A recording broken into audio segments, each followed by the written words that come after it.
Hey guys and girls, my name is Alan and welcome to today's gameplay commentary. So as you can tell from the title of the video, today's going to be my first ever solo victory for Fortnite Battle Royale, the game mode. This actual video is two matches, so the first match you're watching now isn't actually the victory, the second match is the victory. But I kind of wanted to put this one in because I just want to show you how much of a noob I still am at this game at this point. This game is actually earlier in the evening and the second game is slightly later in the evening, but they're on the same night and I'm very much a noob at this game at this point. But I managed to walk away with the W, my first ever win in, as I said, Fortnite Battle Royale. So it just goes to show that if you play it smart, you don't have to be the best. Well, you'll see for yourself. I'm definitely not a good player at this point in time. And I'm still not particularly a great player, but I'm getting there. I'm getting better. You just got to work on it. That's the message I'm trying to say. So yeah, I'm terrible at the moment in this gameplay, and I still managed to walk. Well, not this one, the one after. I still managed to walk away with the victory. So it just goes to show, play smart, use your head, and you can walk away with the win. So the reason why I've also put two games instead of one is because, if I'm quite honest, across the two games there wasn't a lot of content. I didn't do a great deal. My tactic for the most part was to just stay hidden, stay safe, and just stay in the storm, you know, find a little quiet corner and just hold it down. And as you can see, well, this is just an example here, but I'm still very much fixated on gathering resources. I don't even know why. I don't even have a weapon yet. This was about 3 minutes or so into the match, and this is when I first picked up a weapon. I'm still just getting resources. Just like the previous video, I have fast forwarded some sections of the game, so whenever the volume goes quiet, well, the game volume goes quiet and the screen obviously starts moving a bit faster, that's forwarded twice the speed, and you'll get that across both matches because, as I said, there were some dull moments, but there were some parts I didn't want to chop out because they do lead up to a certain section. So some parts are fast forwarded. There are some jump scenes as well. Mainly in the first game, there's a few jump scenes, like for example, you just saw one there. But in the second game, not so much. Right, so that's the introduction out of the way. Also, before I continue, I just want to talk about the fact that I'm going to be streaming again tomorrow night. So Friday, what day are we on? Friday the 1st of December. Can you believe it? December already, it's crazy. So tomorrow, Friday the 1st of December, I'm going to be streaming same time as I did last week, between 8 PM and 10 PM GMT, so that's UK time. And again, I'm going to be working on my Uncharted 4 Crushing Solo Survival Challenge, Flawless Survival Challenge. Last session was actually pretty decent, so I figure I'd do it again this week. I don't know if I'm going to be streaming every Friday, but it just seems to, well, at the moment, Friday just works for me. Well, this week, Friday works for me, so I thought, why not, stick with the schedule we had last week, and it seemed to go okay. So, as I said, tomorrow, Friday the 1st of December, between 8 PM and 10 PM GMT, I'm going to be streaming some more Uncharted 4 Survival Arena. So if you fancy watching it, or if you just want to, pop your head in and say hi, then I appreciate the support. But yeah, so that's what I'll be doing tomorrow evening. Alright, so the reason why I'm currently, well, not me now, but like while I was playing the game, the reason why I was crouching and walking around, as slowly as possible is because I can actually hear another player in the game next to me. And as you can see, there he is, popped up on the screen there. Now, one of the things that really bugs me about this game is that the footsteps when you're running is so ridiculously loud. Like, if you've got a decent pair of headphones, you can sound all the crap out of enemies from a good distance away. Like, if you're over a hill or something and they're running on the opposite side of the hill, you can hear them and you know exactly what direction they're approaching from. So I think they do need to adjust it slightly. I mean, it's good that you can sound tall. There's nothing wrong with that. But I think that maybe the range and the sound in general, like when you're next to someone and you're running and you make a lot of noise, that's fine. But when you're a good few meters away, over the hill, for example, you shouldn't be able to be making that much noise.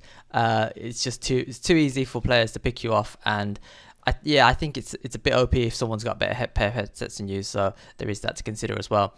And as I said, when you're next to someone, even though you're crouching and stuff, you still make a lot of noise, and things like swapping weapons and stuff, you can hear that from so far away. As I said, if you've got a decent pair of headphones, it is kind of unfair if the other person doesn't, or if just not aware of the situation. So when you first start playing, I mean, I was swapping weapons all the time, I was reloading all the time.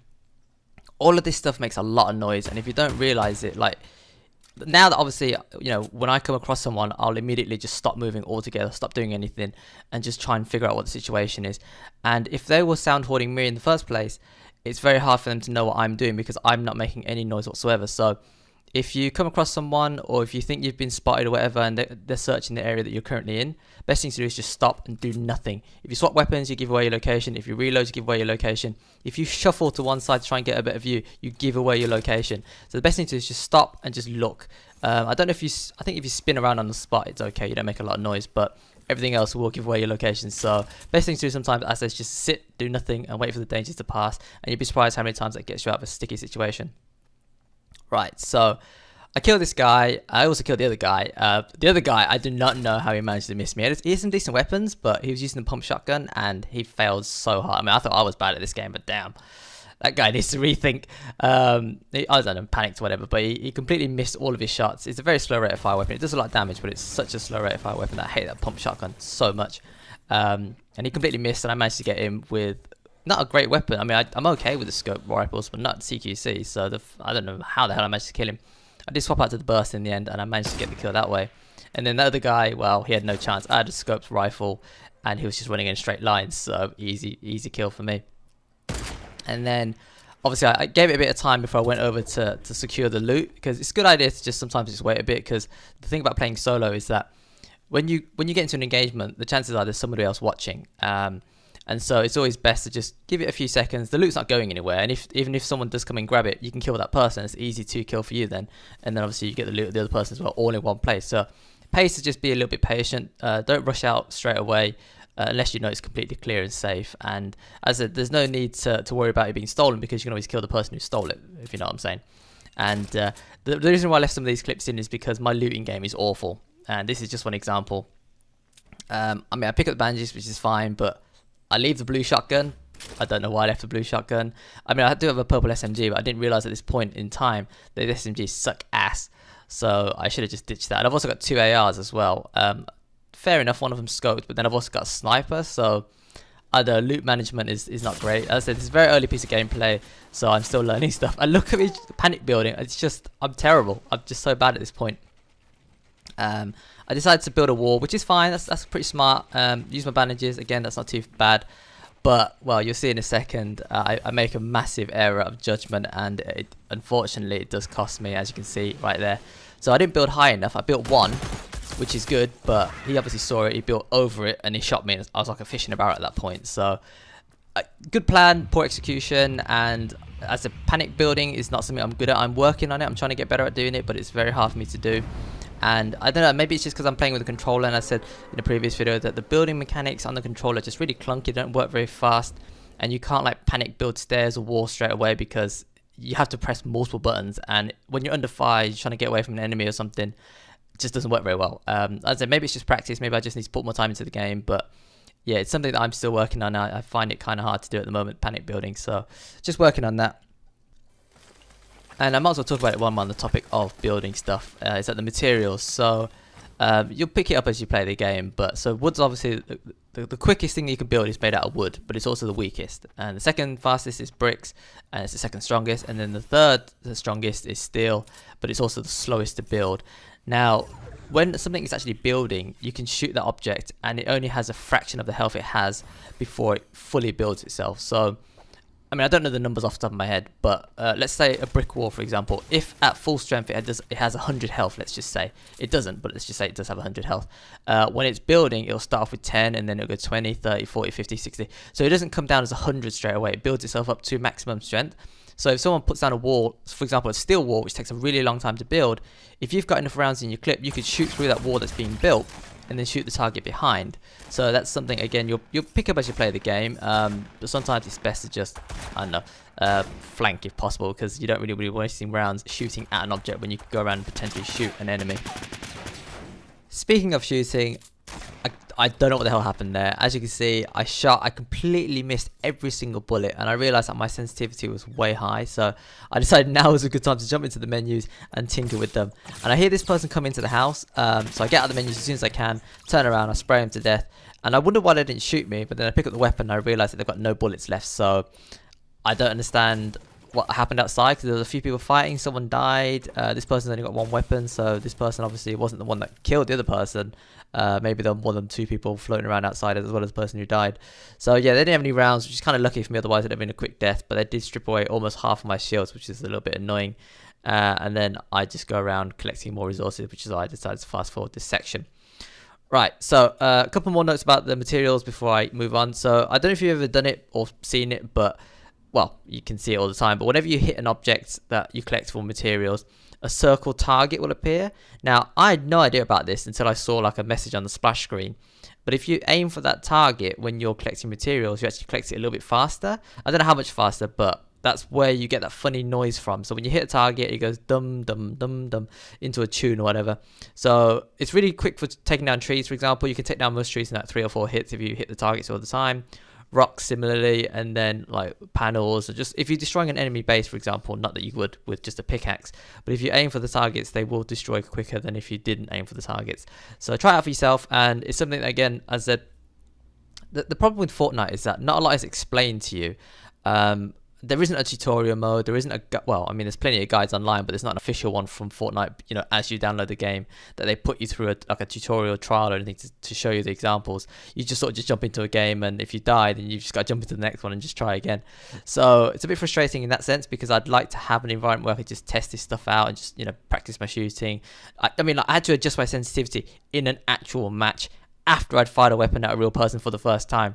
Like, I couldn't do any of this outside of the game, which is really, really annoying. And I know they have that PvE side, but it is paid at the moment, and I mean, it's going to be free next year, so I don't really fancy buying it, but I'm definitely intrigued to try it. It does seem like a sort of game that I would probably enjoy, but they definitely need to put in shoulder swapping first, because that would annoy the crap out of me if that isn't fixed before the game releases the other side next year.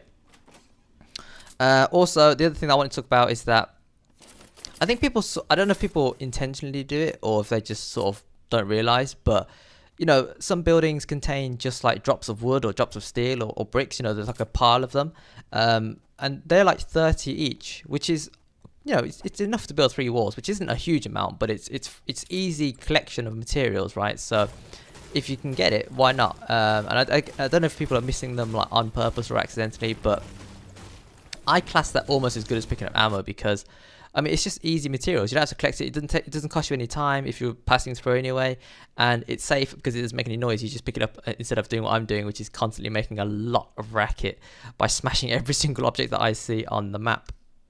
And then, of course, you saw that ammo drop as well. I don't think people really are aware of those. Under most staircases, you can find ammo drops, and sometimes if you've really got a good weapon, all you need is ammo for it. So, you know, again, it's just easy collection of ammo, and I know ammo is kind of scarce. I think they're trying to address it in a future patch or update or whatever to allow people to find more ammo from these drops.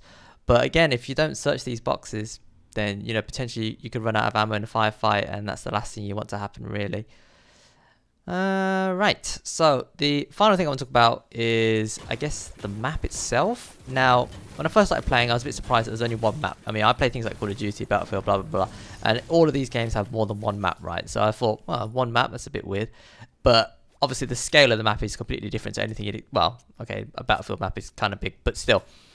In terms of, like, how much of the map you actually traverse and how much you actually play on any given match, you probably see maybe, I don't know, 25%, 50 if you run from one side to the other, but a good majority of it is not going to be touched at all if you're playing in a solos match. And again, of course, it depends on where the storm takes you as well. So it's not too bad having just the one map, but what I would like to see in action at some point is sort of like instead of having like a day-night cycle just ongoing in a single game, to have like a complete day map or a complete night map. Well, I guess a day map wouldn't be that interesting, but a complete night map would be kind of cool. That would be really interesting towards the end, obviously, when all the enemies are bunched together and there's not many places to hide, or maybe there are plenty of places to hide. Wouldn't that be more interesting? And then in the future still, maybe have like weather maps, so foggy, you know, overcast, snow. That would be kind of cool. I'd really like to see that. So yeah, just there's stuff that they could obviously add to the game in the future, and it's still early days. The game is still technically early access, even though enough people are playing it, and I think they're making a fair bit of money as well. So they're doing quite well. Obviously, I'm excited to see what they have in the future. As a studio, I don't really know too much about them, but their communication and their commitment so far to adding stuff to the game and improving the game. I mean, I don't know how much of an improvement they're making so far, but they are continuing trying to work on the game, so that's good in my book. And again, you can tell I'm a noob because of the way I just built that, which is a terrible, terrible way of building that. Completely unnecessary extra pieces of wood being used. I could have just built one set of staircases. It would have taken me straight to the top, but yeah, as I said, this is an early piece of gameplay, so... Alright, so I think I'm going to stop talking about Fortnite at the moment. There are a few more minor topics I want to cover, but I think we've talked quite a lot about Fortnite in this gameplay so far, so I want to move on and talk about some other stuff that's going on in my life at the moment. Nothing interesting, just minor things that I think are mildly funny, so you might enjoy them. Anyway, so a couple of months, well, a couple of weeks back, months back, whenever, I decided I was going to try the no central heating challenge. I mean, I don't know if anyone else has heard of it or whatever, but I started a hashtag. I don't know if, well, okay, let's just backtrack a second. I set myself this challenge that because obviously, all right, let's go back even further. So earlier this year, I bought my first house, and obviously, you hear people saying, "Oh, I haven't turned the central heating on yet. I'm gonna wait until XYZ date to do it." It doesn't matter how cold it gets. I'm gonna wait until that date. I've never had the opportunity to do that because obviously, I share the house with my parents, and well, they pay the bills, so they turn it on whenever they want, as and often they want. But now that I'm paying the bills in my own house, I could do whatever I want, whenever I want. So I said to myself, I'm gonna try and set myself a challenge and just leave the central heating off as long as possible. And I thought to myself, why not even go one step up from that? Why not just forgo the central heating altogether and just rely on the one electric heater that I normally have in my room? Because I'm only, well, put it this way, I'm either in my office or in my bedroom. I don't really use the rest of the house that much. I use my kitchen, I use my bathroom, I use my bedroom, I use my office, I use my hallway. That's about it. So I thought to myself, why not just forgo the central heating altogether and just rely on this one electric heater that I normally have in my room, which is sufficient. I mean, I don't always turn it up to the max, but I can have it at like halfway or even less than halfway, and it seems to do the job quite well. And that's only when I'm not gaming. Like when I'm actually gaming, PC's on, monitors on. If I'm doing something that's not important, I'll have the TV on, I'll watch it in the background, and obviously the PS4's on. And the PS4, when it's running at like capacity, generates a ridiculous amount of heat. So I don't need a heater. The PS4, the PC does it for me. If I'm rendering a video on a PC as well, that generates quite a lot of heat. So between the PS4 running and the PC doing work as well, I do not need a heater. Sometimes it's too warm. That's how warm the room can possibly get. Anyway, so as I said, I was going to forgo the central heating altogether. But in the process of obviously doing this challenge, I was keeping an eye on my bills. I had a conversation with a friend of mine, and they said to me, just keep an eye on it, because obviously electric heater uses quite a lot of power. We're talking kilowatts of energy here. As much electricity as you boiling a kettle, for example. And if you haven't ever realized, boiling a kettle, using a shower, those sort of electrical appliances use up a crap ton of electricity. And I never really thought about it when I was living at home, but now that I said I'm paying the bills, and I know it sounds a little bit selfish, but I guess it's all part of growing up. You don't really realize it until it's your money that you're spending. I mean, I was never, wasteful at home. I always, I never, obviously I didn't boil full kettles. I didn't, well, okay, no, I did take long showers, but that was a personal preference. So I could cut back on my showers, but again, now that I pay the bills, it's neither here nor there. But when I was at home, I didn't realize how much using an electric shower would cost. But yeah, if you actually look at the numbers behind it, using those things use up a crap ton of electricity. And of course, electric heaters such as the oil heater I've got uses similar sort of power as well. Even though I don't use it at max capacity, I use it, as I said, halfway, maybe less than halfway. So it doesn't use the full amount of energy, but it still uses a lot of electricity. So where was I? I've gone off on a massive tangent here. So anyway, yeah, so no central heating, relied on this electric heater. I was keeping an eye on my readings and just seeing how much it was costing me for that particular month. And then I realized that using electric heater, like having it on pretty much, not all day, but because obviously I'm at work, but then, all night pretty much when I'm at home, heating up this one room uses up quite a lot of power. And I was surprised. I was really surprised. And I don't know if it's because I'm using other stuff a bit more maybe, but this month I've decided to just cancel that. I'm just gonna use my central heating because it's basically costing me potentially, I think, a lot more to use just one electric heater for one room, when I could potentially heat the whole house using gas for the same price, if not less. That's how ironic it is to use one heater versus heating an entire house. So gas versus electricity. Electricity is very expensive. That's the summary version. So anyway, when I bought the house, it had a new boiler, it had a fancy thermostat, wireless and all that crap. And I've never used it before because obviously in summer I didn't need to, and I haven't been using it because I set myself the no central heating challenge. And so I decided to use it, and I found it wasn't working. I was adjusting the dial, it was changing the temperature, but nothing doing. Boiler wasn't coming on when it dipped below the temperature, and it wasn't working in general when I was trying to tell the boiler to turn on for some reason. And then eventually I realized that I probably had to program it. So I went through the menu and I read up how to program it. Now, I class myself as relatively smart. I'm not stupid, but I'm not a genius. I'd say I'm pretty smart. I'm not trying to be big-headed here, but I think I'm quite smart. So it surprised me how long it took me to read this manual and to program this digital timer. And the brand of the boiler is, I think, Volkera or something like that. It's really stupid. But there's just one dial, and you turn it left or right, and you can press in, and that's it. You don't have other buttons. You don't have a menu button. You don't have options like that whatsoever. So I went through this manual. It took me about an hour, but I eventually got it done. Still wasn't working, and I just couldn't figure out what was going on. And then it dawned on me at some point that there was this one number that kept flashing on the screen, and I figured out it was an error code, but it was only briefly mentioned in the booklet, really brief. And so I read through the rest of the booklet trying to figure out how to get this error code fixed. It mentioned the error code. It told me what it was. It said that the wireless thermostat wasn't connected to the boiler. So I thought, okay, well, we'll reconnect it. How do we do that? The booklet doesn't tell you how to reconnect this wireless thermostat, to your boiler, because apparently it's a, quote, area of expertise that you shouldn't meddle with yourself. How insulting is that? All right, it's not, okay, so I was annoyed. I was really annoyed at this point because it didn't tell me in the official book how to fix this bloody problem. They said to call this number or email someone or blah, blah, blah. I was like, sod this, I'm doing it myself. It can't be that difficult. And I'm sort of a hands-on sort of person. I like to fix things myself. If something's not working, I want to figure out what's going on wrong with it so that I can fix it. I get that from my dad and I guess from my mum as well. But it just annoyed me so much that this book was actually saying that it was an area of expertise that you couldn't do yourself. And to me, it doesn't seem that complicated. So I was reading online and I couldn't find the answer officially anywhere. And eventually I stumbled across this website, blog, whatever. He wrote an article about something kind of related, like top 10 boiler issues or something, fixes for the brand that I've got. And then nothing mentioned in the actual article itself. But then further down in the comment section, thank God for comment sections, by the way. I don't know if it's a real person or not. Her name was Catherine, supposedly. And she basically had this solution laid out for us. And it worked. It was literally just going into a menu, which wasn't described in detail in the booklet, but going in a menu in the wireless thermostat and then going onto the boiler and pressing another button to sync it up. A bit like Wi-Fi and what's that auto connect feature on Wi-Fi? But you know, you press a button, you wait for it to sync up and that's it, it's done. And that's what it was, and it wasn't explained in the book. And I was so infuriated by this, but I managed to get it done. Anyway, long story short, but the thermostat is now connected to the boiler. Boiler now works. I now have central heating. I'll let you know next month how bad my central heating bill is, because I've been off work for about a week or so, and so I've been using it quite a lot. And the weather's suddenly just dropped in the UK. Like, we're hitting like zeros, minuses, not every night, but like every other night. So it's pretty cold, and so it'd be interesting to see what my bill is next month. As I said, I'll let you know, keep you informed, and find out what the differences are between using central heating for the whole house versus electric heater for one single room. I still think the central heating is probably going to be a bit cheaper, but it's an interesting experiment. I'll be able to find out one way or another for sure. Right, so back to the gameplay. As you can see, it's just me versus one other player, and I'm walking around. I'm trying to find where he is.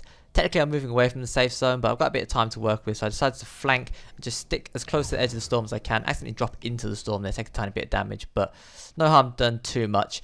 So I'm just going to flank around the bottom of this mountain. I do see the loot pile in the middle, so I'm tempted to go for it, but I figure try and find the other person. I don't really need too much else at the moment. I just need to find him and shoot him. And I see him. I was in the middle of building a wall. I sort of panicked, backed out of it and just started shooting. Fortunately, I think the guy was already weak, so it only took a couple of shots, but I managed to down him, and that was my first ever victory in Fortnite Battle Royale. And as you can see on the screen now, these are my stats. So first ever win. I've placed quite a few times top 10 and stuff like that, but it's my first ever victory. So as I said, not an amazing piece of gameplay, but if you play it smart, you play it cool, you can walk away with the win, which is what I did there. So yeah, that'll end today's gameplay commentary. If you enjoyed the content, consider tapping that like button. We do appreciate it. And as always, if you've got any thoughts you'd like to share me regarding anything I've talked about today, let me know in the comment section below. Do you have a funny boiler / heating story you want to share with me? I'd be interested to hear it. As I said, I'll be streaming tomorrow, same time as I did last week. Details will be on the screen right now, so you can just read that. But yeah, until next time, thanks for listening, take care, and I will see you later.